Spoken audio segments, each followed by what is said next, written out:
Good afternoon. My name is Craig Smith, and I am the director of the Center for First Amendment Studies on the campus. And we have been commissioned by the provost, Don Para, to celebrate Constitution Day on this campus for the last 4 years. We have done this in conjunction with the Political Science Department, and we're grateful for them co-sponsoring with us. I cannot resist but point out that this is the anniversary of something else that happened 150 years ago today. It was the Battle of Antietam in the north. In the south, it was called the Battle of Sharpsburg. And Lee's army had moved into Maryland, trying to bring it into the Confederacy, because there was a good deal of sympathy for the South in Maryland, which was a slaveholding state that stayed neutral during the Civil War.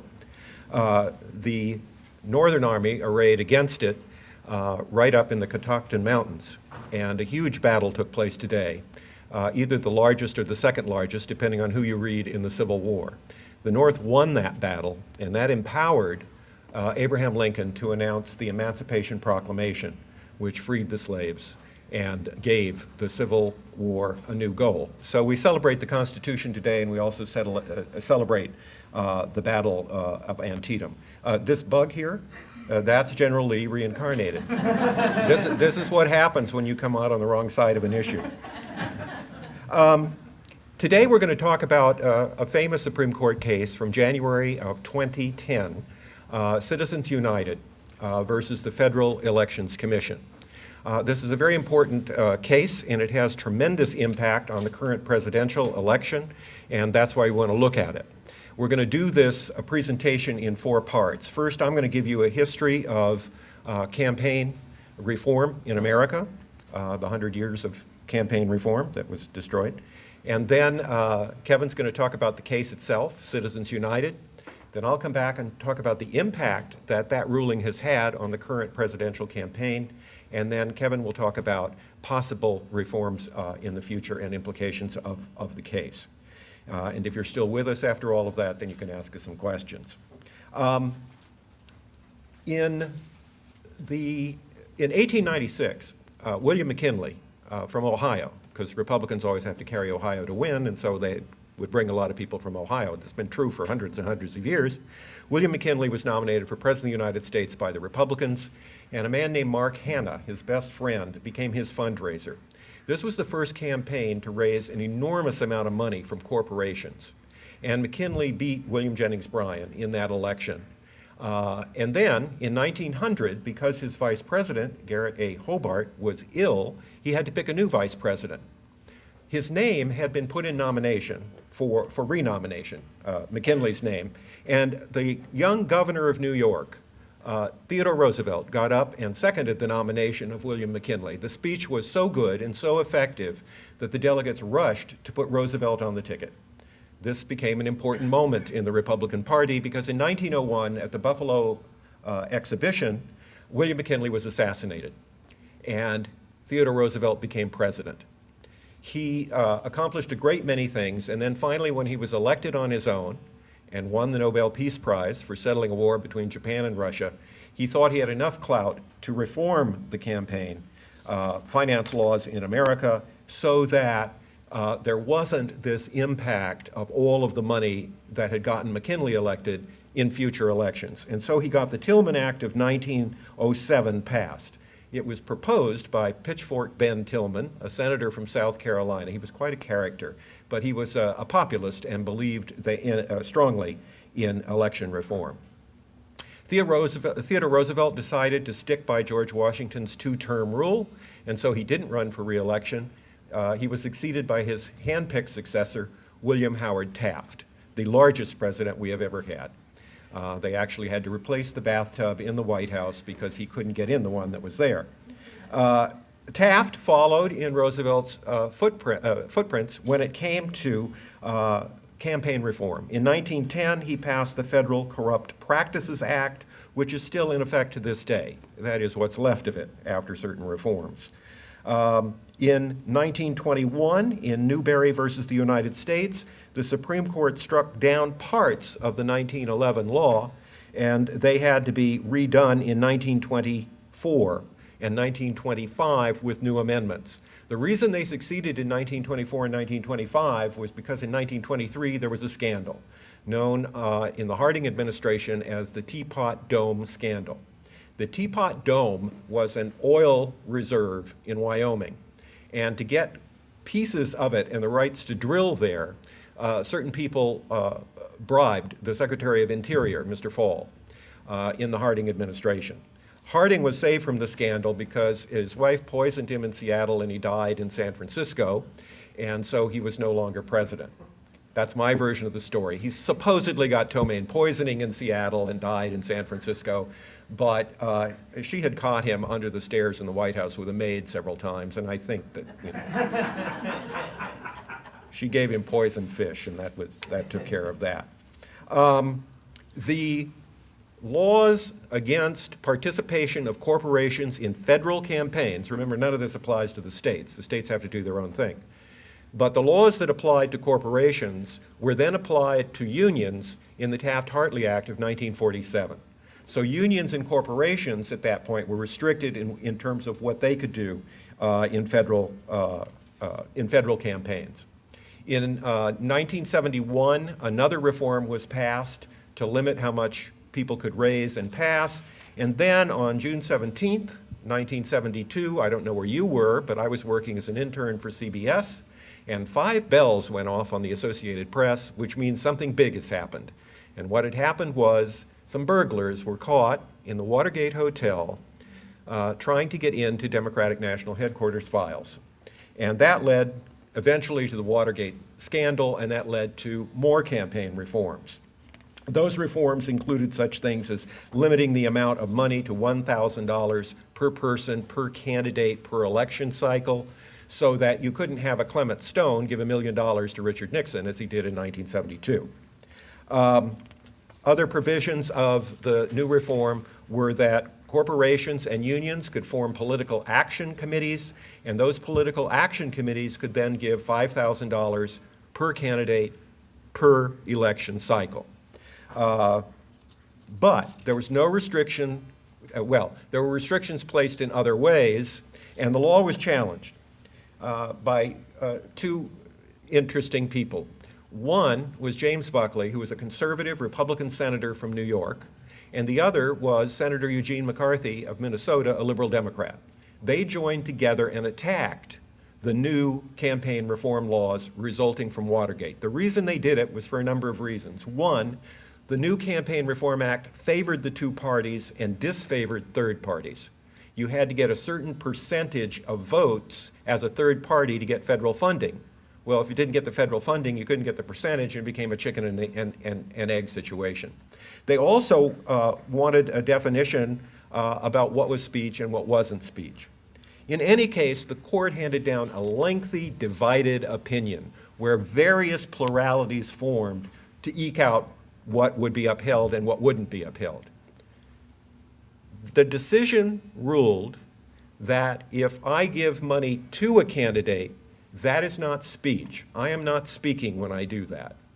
And therefore, contributions could be restricted. But when the candidate takes the same money and spends it, he's speaking. And therefore, that money is protected, and the candidate, he or she, can spend all they want.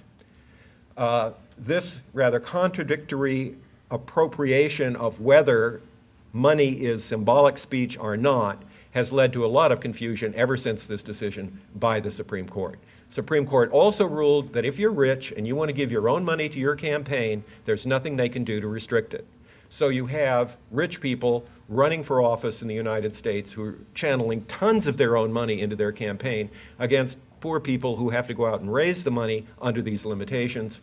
And every time they've tried to change that law, the Supreme Court has struck it down. There were some other reforms then that came along later on because of the Buckley versus Vallejo ruling, and because they didn't write a very good law in the first place in 1974, there were all kinds of holes in it. And so you could give a lot of money to the Republican National Committee or a lot of money to the Democratic National Committee. They could then retranslate that money into party building operations in the state and give it to the state parties could then spend it against federal candidates. And that's what was happening. And they said, oh, we're just building, this is party building. Party building was meant to go out and register people. It wasn't meant to run ads against your opponents. But they got around it, and there were all these loopholes. So along came, finally, Feingold McCain. Russell Feingold was a liberal Democratic senator from Wisconsin, the former Wisconsin, you remember that state. And he eventually lost his election. And of course, John McCain was a Republican from Arizona. So we had another bipartisan attempt to plug the loopholes. What they tried to stop was what we call soft money, money going to the national parties, getting around all of this stuff, shifting back to the states. That rule and reform that McCain and Feingold put together was challenged by Mitch McConnell, the Senate majority leader at the time, or a Republican, and it went to the Supreme Court, and basically the Supreme Court upheld McCain-Feingold and said, yeah, the Congress can do that. And then in a decision in Michigan, where the Michigan Chamber of Commerce was supporting a candidate, they ruled that McCain-Feingold applied and that the Chamber of Commerce was wrong in Michigan, and so it looked like corporate money was out of the campaign. And that's kind of the run-up to what happened when suddenly a new challenge came due to a documentary that was put together about the life of Hillary Clinton. And that became Citizens United. So I want to introduce Kevin Johnson, who's an assistant professor in communication studies, and also the research director for the Center for First Amendment Studies, a scholar in his own right. He's published many articles, and he's working on some books, one with me. And so, Kevin, your turn.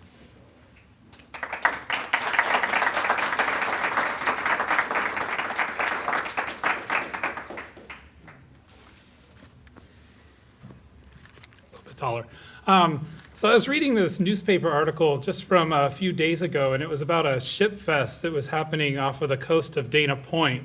And this was a battle between a reenactment of these old ships out there. And apparently in the climax of this particular battle, this mock battle scene, the Amazing Grace ship was battling against the Bill of Rights ship. And these two ships were going at it with each other. And the Amazing Grace ran out of ammunition, and the crew member made an unfortunate mistake when the cannon, running out of the blanks, were led to fire live rounds at the Bill of Rights ship and actually hit the captain of the ship with 3 of the pellets from the shotgun spread. The captain was okay and dismisses it as a mere accident, but I couldn't help but think that there was a metaphor along here with the Citizens United case with the Amazing Grace ship firing on the Bill of Rights. So I don't know, you can make whatever you will of that particular metaphor. But in terms of Citizens United, it all begins with Michael Moore, believe it or not. Michael Moore was a filmmaker. If you don't know, he's created a lot of controversial documentaries. And what Michael Moore did was he produced a documentary called Fahrenheit 9/11. And Fahrenheit 9/11 was released in just prior to the presidential election in 2004. And as a result, it was the Citizens United group, which is a conservative kind of group, filed a complaint to the Federal Elections Commission saying they can't release this particular documentary within 30 days before a party convention or within 60 days of the election. And they said that this particular film violated the election campaign restriction rules that were set forth because it was anti-George W. Bush, who was running for president at the time. And so I want to share with you just a little bit of a clip from Fahrenheit 9/11 for those of you who aren't familiar with the kind of material that we're dealing with to figure out if we think that this is political in the same way as I'll show in just a second with the anti-Hillary documentary that's also at issue in the Citizens United case.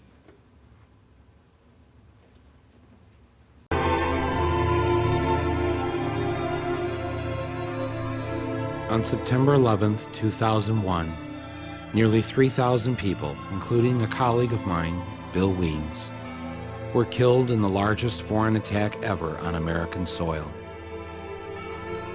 The targets were the financial and military headquarters of the United States If anyone has any idea, if they've seen him or knows where he is, to call us. He's got two little babies. Two little babies. As the attack took place, Mr. Bush was on his way to an elementary school in Florida. When informed of the first plane hitting the World Trade Center, where terrorists had struck just 8 years prior, Mr. Bush decided to go ahead with his photo opportunity.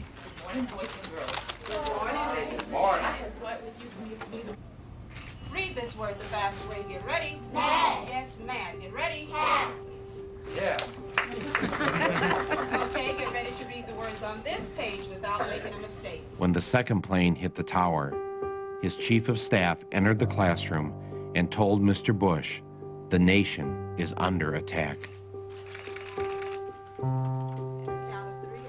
Not knowing what to do, with no one telling him what to do, and no Secret Service rushing in to take him to safety, Mr. Bush just sat there and continued to read My Pet Goat with the children.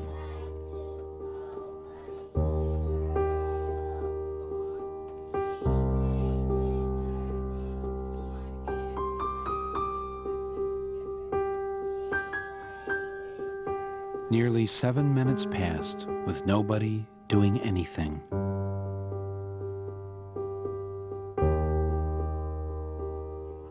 As Bush sat in that Florida classroom, was he wondering if maybe he should have shown up to work more often? Should he have held at least one meeting since taking office to discuss the threat of terrorism with his head of counterterrorism? Or maybe Mr. Bush was wondering why he had cut terrorism funding from the FBI. Or perhaps he just should have read the security briefing that was given to him on August 6, 2001, which said that Osama bin Laden was planning to attack America by hijacking airplanes. But maybe he wasn't worried about the terrorist threat because the title of the report was too vague. I believe the title was Bin Laden Determined to Attack Inside the United States.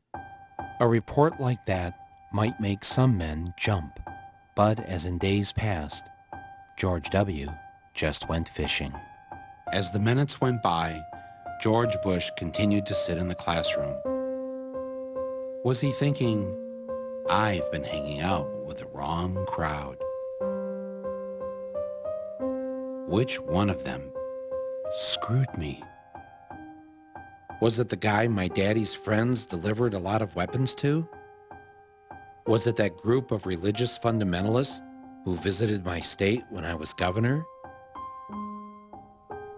Or was it the Saudis? Damn, it was them. I think I better blame it on this guy.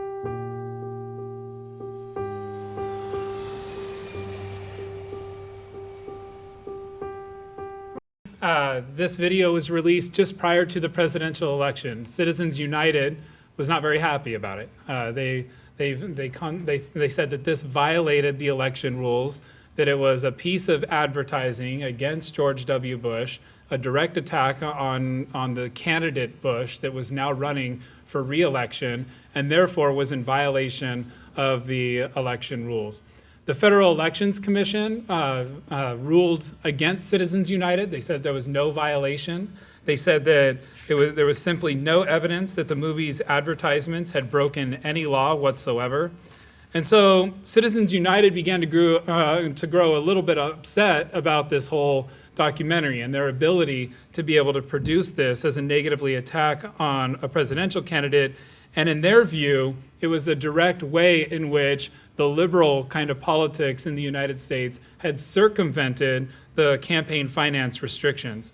Important to note at this particular point is that Fahrenheit 9/11 is not an independent film as it's commonly billed, because it was in part produced by Miramax Films, which was a subsidiary of the Disney Corporation at the time. And so Fahrenheit 9/11 was far from its billed independent film. And in any case, Citizens United was very upset that this kind of corporate speech could be given financing released prior to an election and therefore allowed to circumvent these particular laws. As a result, when the next presidential election came about, Citizens United said, if they're going to be able to get away with this particular video, we're going to do the same thing. We're going to create a video that is anti-Hillary Clinton leading up to the election and see if the Federal Election Commission is going to be consistent with their particular policies. So they created a movie entitled Hillary the Movie, which was to be available within the same 30 to 60-day window as Fahrenheit 9/11 was in the 2004 election, to be able to test this. They said that that because this precedent had been laid down by the Federal Elections Commission, that they too should be able to create this type of political speech. The Federal Elections Commission begged to differ. They take a look at the following video, which is a little clip of the Hillary the movie, and you'll get a sense of the kind of thing that this video was produced, and then I'll get into the ruling that the Federal Elections Commission came down with.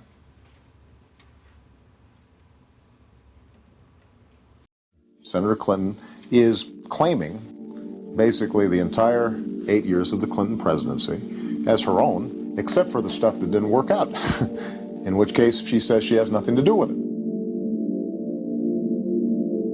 She makes herself sound like she has diplomatic experience, like she has managerial experience, as if she has policy development experience. She doesn't have any of those things. She does not answer questions straight out. I did not say that it should be done. You said yes. No. You thought it made sense to do it. No, I didn't, Chris. But the point is, what are we going to do with all these illegal immigrants? Unless I missed something, Senator Clinton said two different things in the course of about 2 minutes. She's driven by the power. She's driven to get the power. That is the driving force in her life. She is steeped in controversy, steeped in sleaze. That's why they don't want us to look at her record. Well, I think it's worth remembering, after her healthcare fiasco, the Clinton team put us aside. I mean, certainly you have to ask whether or not she's learned a lot from that experience. It was a failure. She knows it was a failure. It was a very embarrassing failure for her. She's a person who's struggling herself with figuring out who she is, or more importantly, how she wants to present herself to the American public. She's deceitful. She'll make up any story, lie about anything, as long as it serves her purpose of the moment. And the American people are going to catch on to it. I can't think of any other politician in history who has shown such a disrespect and a contempt for the Constitution and the rule of law as Hillary. And I represented Richard Nixon's best friend, and I knew Richard Nixon. And I'll tell you something, she's no Richard Nixon, she's worse. Ruthless, vindictive, venal, sneaky, ideological, intolerant. Liar is a good one. Scares the hell out of me. I am sick and tired of people who say that if you debate and you disagree with this administration, somehow you're not patriotic, and we should stand up and say we are Americans and we have a right to debate and disagree with any administration. So that's kind of what we're up against. We have these two particular movies, this battle. Citizens United then, when the case came before the Federal Elections Commission, the Federal Election Commission sanctioned Citizens United, saying you violated the campaign rules. And so Citizens United grew upset. They said, wait a minute, this is a double standard that you have here. On the one hand, you're allowing this speech from Michael Moore in Fahrenheit 9/11 to be able to be within the 30 days of the political convention and within 60 days of the presidential election, but you're not allowing our movie, which is anti-Hillary, which is the same kind of documentary, but with a different ideological perspective. And so Citizens United said, Federal Elections Commission, you have an inconsistent standard. And so we need to be able to challenge this to the Supreme Court, because if this is going to have any consistency at all, we need to be able to have the Federal Elections Commission accountable to the fair enforcement of these particular provisions. And so it went to the Supreme Court, and the Supreme Court ruled 5-4 in favor of Citizens United, because if there's one thing, and in my estimation, this is my opinion in terms of the scholarship and studying the Supreme Court, If there's one thing that the Supreme Court dislikes the most, it's the inconsistency of the standards from the commissions, the Federal Elections Commission, or whatever commission's handing down the rulings. They don't want it to be inconsistent. And so we see this with Fox television stations versus the FCC. They want a consistency in the standard of FCC. They don't want it to be ad hoc.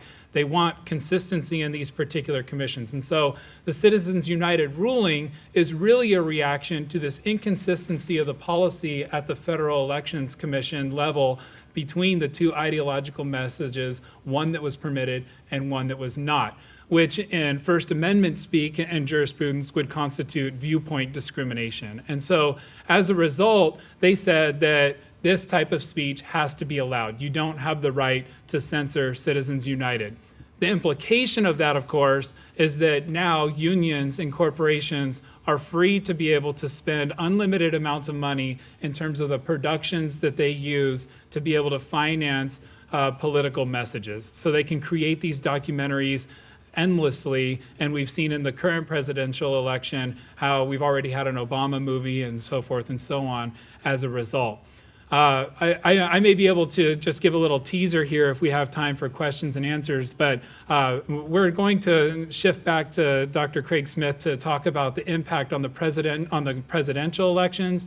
But I happen to have a lot of knowledge about the way that Citizens United also impacts local and state elections too, which is also a truly profound kind of implication, more so than maybe the presidential campaigns would have. But I want to turn it back to Dr. Smith to be able to talk about the way that it functions in the current presidential elections.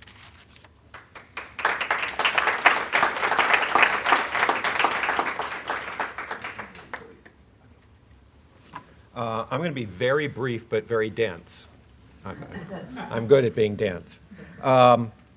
After the ruling in Citizens United, a lot more independent groups were set up, and I'll give you their technical numbers in just a minute. But let me just throw some examples out here of the advertising that you won't see much of in California because we're not a toss-up state. But they're being inundated with this advertising in Ohio, Virginia, Florida, Colorado, New Mexico, Nevada, Wisconsin, and sometimes Michigan and Pennsylvania. Iowa also.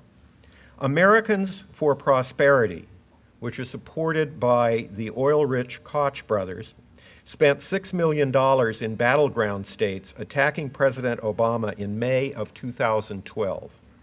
They then received an additional $10 million from Las Vegas entrepreneur Sheldon Adelson after his candidate Newt Gingrich pulled out of the race.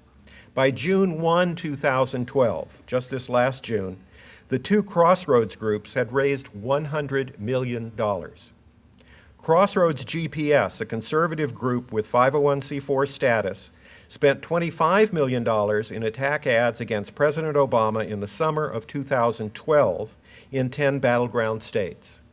American Crossroads, run by Karl Rove, vowed to spend more than that during the fall campaign. Unions, particularly those formed by teachers, planned to fight back, but as of Labor Day 2012, had not come close to matching the funds of the more conservative groups. The LA Times this morning reports that from April 1 to September 16th, that's just yesterday, $152 million has been spent in the campaign by independent groups. $89 million of that has been spent attacking Barack Obama, and $35 million has been spent attacking Mitt Romney. His father was George. The rest has been spent on candidates down the ticket, and I'll talk about that in a little bit. While the news media tends to focus on the impact of these groups on the presidential race, I think they make a mistake. These spendings on presidential elections are not having the impact that the people think they do. George Soros, a liberal, gathered together and spent independently $26 million on behalf of John Kerry. It didn't work. Barack Obama spent $56 million in the summer attacking Mitt Romney. It didn't work. Romney did his own damage. He's more his own enemy than the president. And I think what it is that the people pay attention to the presidential race and don't care about all this negative advertising. They draw their own conclusions, they watch the debates, they watch the conventions, and they make up their own minds. The difference, as Kevin pointed out, is down ticket. That's where this money has a lot of influence. So I want to turn to that first, and then we can get to it again maybe in the question period. For example, in 2010, the FEC, the Federal Elections Commission, reports that the U.S. Chamber of Commerce poured $75 million into midterm congressional elections. American Crossroads, Karl Rove's group, spent $52 million in congressional and Senate elections. Free market backer Americans for Prosperity, the Koch brothers, spent $45 million, and Conservative Club for Growth spent $24 million. Other big spenders included the American Action Network, the Service Employees International Union was the highest spending union. They spent $15 million. The American Federation of State, County, and Municipal Employees, a union group, spent $11 million, those mainly focusing on Democratic groups. What happened? The imbalance in spending down the ticket in congressional races is part of the reasons the Republicans now control the legislatures and the governorships of 20 states, including Wisconsin, Michigan, Ohio, Florida, and Pennsylvania. And in many of those states, they then passed laws that said you have to have picture ID to vote. We know why that was done. The control of the legislatures of 5 more states where they did not have the governorship was achieved. In many other states, they split the state houses, leaving the Democrats with absolute control of governorships and state houses in only 6 states. That also allowed the Republicans to redistrict in light of the 2010 census, so there is no doubt that they will keep the House of Representatives in the next election. So the price of an open marketplace of ideas that has been endorsed by the Supreme Court in Citizens United has led to unrestricted funding that may result in one side having overwhelming resources as a voice to control the other side in any election. So while some of the spending in the presidential campaign looks outrageous, watch for the spending at the Senate races, the congressional races, the legislative races, the governorships, because that's where the money's making a difference, because people don't pay as much attention to those candidates, and therefore they're more influenced by the advertising as opposed to the presidential race. Kevin?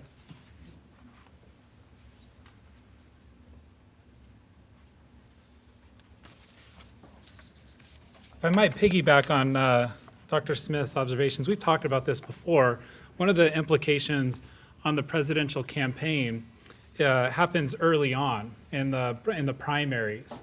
We've got in the Republican primary, for example, what super PACs allow candidates to do is to stay in the race longer than they ever have been before. So many people have argued, and I think Dr. Smith agrees with this point, is that one of the things that happened in this last campaign was that Newt Gingrich was allowed to stay in the race for a whole lot longer than he would have been had he not had the individual campaign contributions. And as a result, one of the impacts of that is that what the poll data found was that Newt Gingrich's attacks were very good at being targeted at every other presidential candidate except Mitt Romney. So the longer he stayed in the race, the more impact he had on who the ultimate Republican pick was for the ticket, because Newt Gingrich's attacks were had more stickiness, if you will, against Rick Santorum, had more stickiness against Ron Paul et al. Right, and so super PACs can impact a lot in the primary process as well.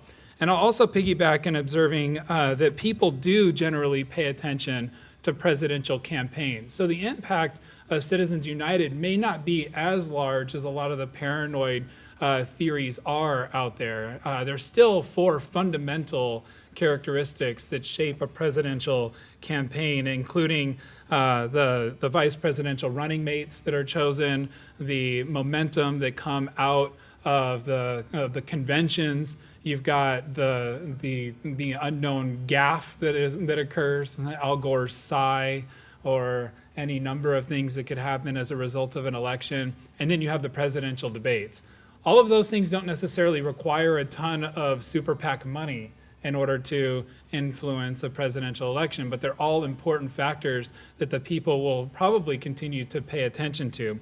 But what I do want to, since we have a little bit of time, I would like to share with you a story of some of these campaign finance restrictions that were a result of Citizens United in the past. It's okay if I go into the Copper Kings? Okay. So at the turn of the 20th century, over 100 years ago, the state of Montana in the United States was known for what had been deemed as the War of the Copper Kings. And there was a big copper industry in the state of Montana at the time. There were three mining barons at the time that were competing not only for control over Montana's copper resources, but over the control over Montana's government as a means to achieving those goals as to who got the right to be able to get the copper from those particular lands. At the time, copper became one of the most strategically important minerals in the world because of its necessity in providing for the rapid spread of electricity and telephones. And Montana sat on top of what was considered a limitless deposit of copper ore and became known as the richest hill on earth. In the 1899 election in Montana provides what I think is an important lesson in political corruption based on an unlimited financing of elections. That year, Copper King William Andrews Clark was elected to the United States Senate and drew the critical eye of several Americans, including President Theodore Roosevelt, which he alluded to. And even Mark Twain called the Copper King a shame to the American nation. Clark was one of the richest men in America at the time, worth $50 million in 1900, which is roughly equivalent to $1.3 billion in today's market if you account for inflation. And he was arguably Montana's most influential citizen, having served as the presiding officer at both the 1884 and 1889 Montana Constitutional Conventions. U.S. senators at the time were elected by the state legislature in Montana, and Clark spent $1 million of his own money to buy their votes in the legislature. That's equivalent of roughly $26 million today that he spent in order to be elected as senator. More so, he poured additional money into electing judges to the bench that would rule in his favor. And so he wasn't alone, as there were two other Copper Kings who ran Montana politics. F. Augustus Hines and Marcus Daly were the others. And just to provide a quick example of the kind of corruption at the time, Hines would spend unlimited amounts of money to get his people elected to judicial posts, most notably the district court judges in Butte County. Hines got Judge Clancy and Judge Harney elected so that those two judges could control the court's docket in the Butte District Court by outvoting the third judge. So he essentially had two of the three judges on the court, and he could get the decisions that would go his way. These two judges resided over every case involving Hines and not only ruled in favor of Hines in every case, but made each of the cases drag out for long periods of time where Hines had power already because a case could not be appealed until the judgment was rendered. So Hines would intrude on the lands, extract the copper as he saw fit for his own legal resource. So he could say that you had a piece of land. Hines would just go on your land and take the copper, and you sue in the courts. The judges would then take a long time for the proceedings to enact. You'd get the copper. You'd get the ability to extract that because there's no restraining order that's being held while the proceedings are being upheld, and therefore they were able to accumulate this particular wealth. So as you can imagine, Montana citizens grew pretty fed up with this kind of political corruption, and they passed the Corrupt Practices Act of 1912 to explicitly prohibit any corporate expenditures in political campaigns. The statute was largely successful and led to non-Copper King affiliated candidates to be elected to office and to minimize the amount of corruption in Montana politics. That ban on corporate expenditures remained in effect until about, I'd say, 2 months ago now, when the Supreme Court used the Citizens United precedent to be able to say that Montana cannot have this ban on corporate spending of free speech because it violated the free speech. So Citizens United is not only a precedent that was used in 2010, but it was also used as a precedent in 2012 in order to overrule state prohibitions on corporate expenditures of these particular resources. So as you can tell, people may pay attention at the federal level. They may pay attention to presidential campaigns. But for the most part, people are going to pay attention to it, as Dr. Smith alluded to, based on the traditional kind of presidential politics. But it gets even more troubling as we go down and down and down to the kind of local level where this money becomes disproportionate. So what is it that, if we're disturbed at all about Citizens United, what are the things that can be done? Well, a lot of things that are very hard, quite frankly. One of the things that has been advocated is to have a certain level of campaign disclosure. So if these private entities are going to contribute mass sums into the election, that there should be a mandatory disclosure list to be able to figure out where that money is coming from. The only real problem with this, the thing that's pushing against that, is a major Supreme Court precedent that happened at the time of the NAACP when the NAACP's membership was being under attack. So the racist groups at the time would find out who were the people who were part of the NAACP, and they'd be targeted. And so the NAACP said we shouldn't have to release the names of the people that are in our membership, because they shouldn't be subject to these attacks. They should have some sort of protection. They should be able to assemble. The freedom to assemble means the freedom to not be threatened when they're assembling, and so therefore they should be having those names secret. Well, the same kind of rationale has to be crafted around when we're talking about campaign disclosure, because people don't want to be targeted for committing a bunch of money to a presidential campaign. They still want that sense of privacy. So how do you go about negotiating the privacy versus the public disclosure? One of the things that is being advocated is called the Disclosure Act, and it failed to be able to move on by 60 votes. But the Disclosure Act would, at the very least, one of the things that I think that would pass constitutional muster fairly easily is the disclosure of foreign-controlled domestic corporations. So for example, in one of the things that is a big battle, if you remember, President Obama stood up right after the Citizens United case and accused the court of allowing foreign corporations to now influence American elections, okay? That's half truth, half real. I mean, in the actual Citizens United decision, if you read it, it actually has an exemption for foreign corporations. So foreign corporations cannot contribute to an election.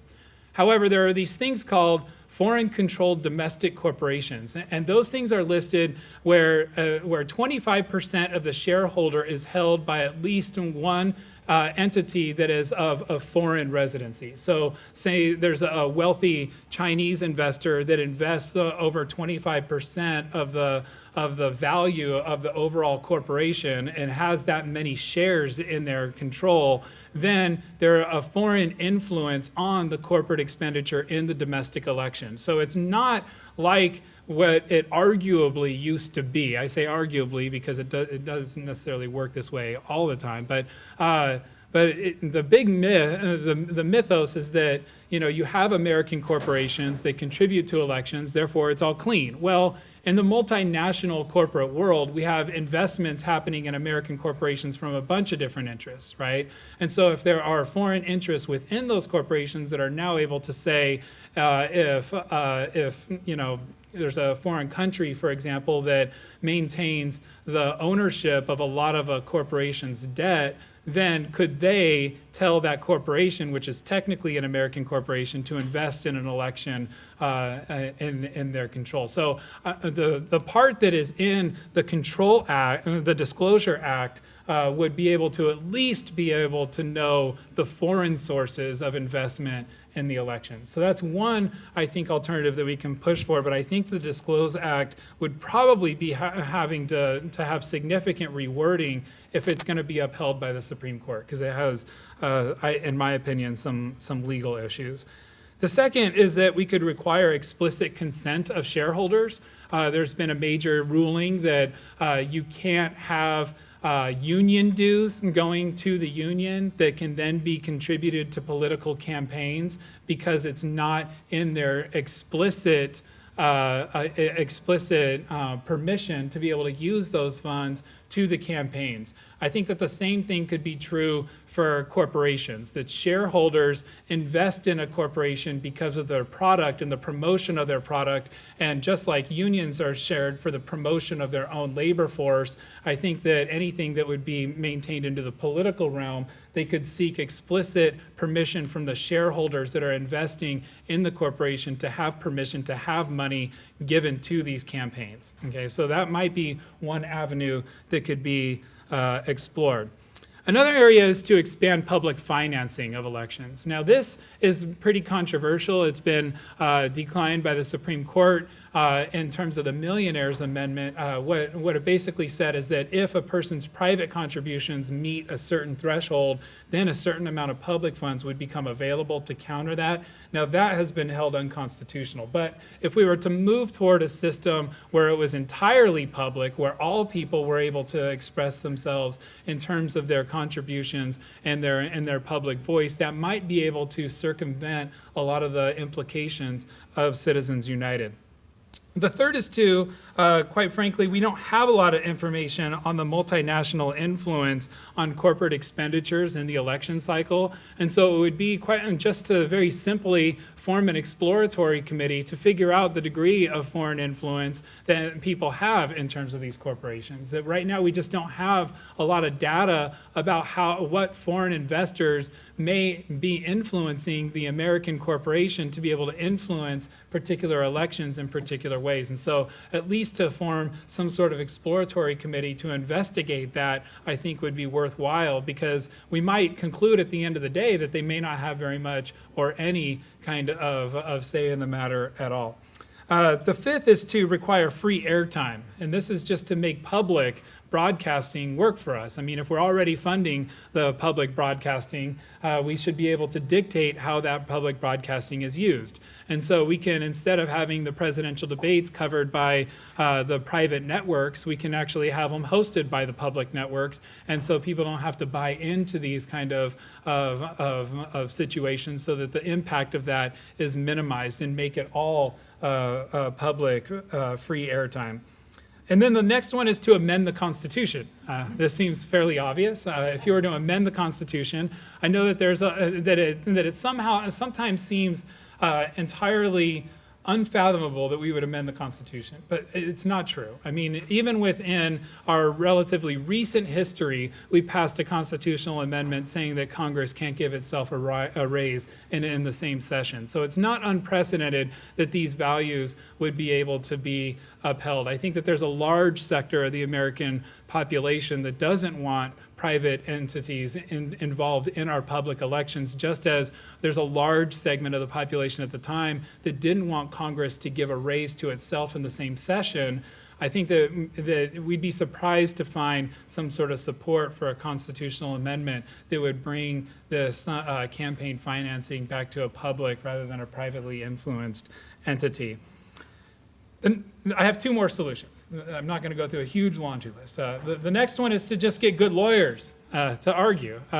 One of the findings that Dr. Smith and I have, we did a book project together with other faculty members in the Department of Communication Studies, where we profiled the Supreme Court justices in terms of their First Amendment ideologies. And we found that the way that lawyers argue in front of the Supreme Court can make a tremendous amount of impact on the way that they decide in terms of their legal decisions. And so as a result, we need to have lawyers that are particularly savvy in making other arguments in front of the Supreme Court to override these particular interests. And I think that there's an unexplored area in terms of a compelling government-state interest in regulating these things that has yet to be really argued in front of the Supreme Court, that I think could be appealing, especially in light of the recent prudential rulings of Chief Justice Roberts with the healthcare law and things like that, that there's a lot of areas to explore where we might be able to get a couple Supreme Court justices, Kennedy, Chief Justice Roberts in particular, to be able to reconsider their particular ruling in Citizens United. And then the last alternative that I have is to appoint a Supreme Court justice to overrule it in the future.